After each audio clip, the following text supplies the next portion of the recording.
Friends, আশা করি সবাই খুব ভালো আছো। আমিও খুব ভালো আছি। তো আজকে একটু যাব ঠাকুরকে পুজো দিতে। আসলে মেয়েটা তোমরা কম বেশি সবাই জানো, মেয়েটা অসুস্থ হয়েছিল, হসপিটালে ভর্তি ছিল।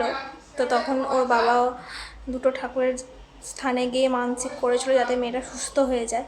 তো সেটারই মানসিক পূরণের জন্য পুজো দিতে যাব আজকে।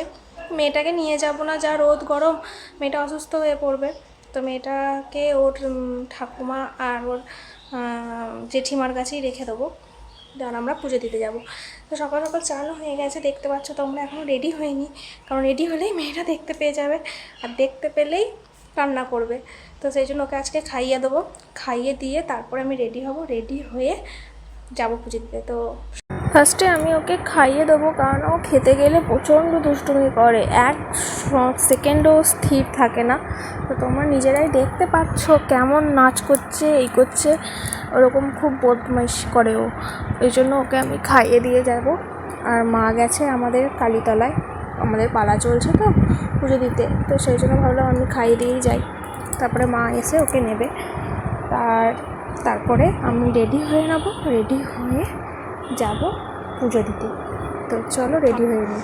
দেখতেই পাচ্ছ ফ্রেন্ডস, আমি রেডি হয়ে গেছি পুরোপুরি। তো এবার যাবো পুজো দিতে। পুজোর সব কিছু এর মধ্যে ভরে নিয়েছি।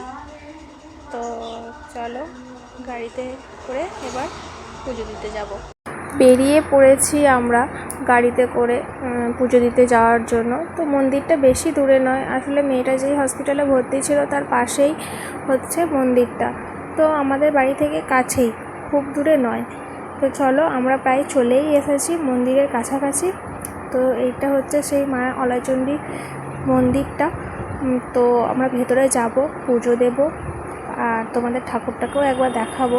তো এখানে মা শিব ঠাকুরেরও মূর্তি আছে।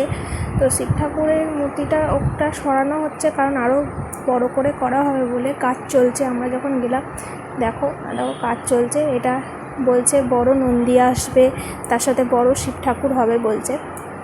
তো সেই জন্য কাজ চলছে। তো তারপরে আমরা পুজো দিয়ে পরের ঠাকুরের উদ্দেশ্যে পুজো দেওয়ার জন্য বেরিয়ে গেলাম। তো এইটা একটা মন্দির, সেটা হচ্ছে কালী ঠাকুরের। তোমরা দেখো মূর্তিটা খুবই সুন্দর, আমার দেখে একদম মন ভরে গেছে এই ঠাকুরটাকে দেখে। ফার্স্টে হচ্ছে মা কালী আছে, তারপরে মা দুর্গা, তারপরে মা দুর্গার কোলে মহাদেব। আমরা যখন পৌঁছেছি তখন পুজো হয়ে গেছে মন্দিরের।